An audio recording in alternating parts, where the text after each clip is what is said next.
হে প্রিয় মুসলিম ভাই বোনেরা, এমন একটা জায়গায় আজকে দাঁড়িয়েছি যে জায়গাটার নাম হচ্ছে কবরস্থান। এখানে অনেক মানুষ, শত মানুষ শুয়ে আছে।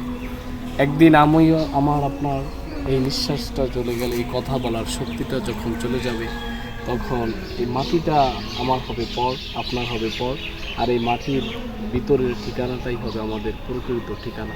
এটাই বাস্তবতা, এটাই সত্য, এটাই আমাদের মেনে নিতে হবে, কিছু করার নেই।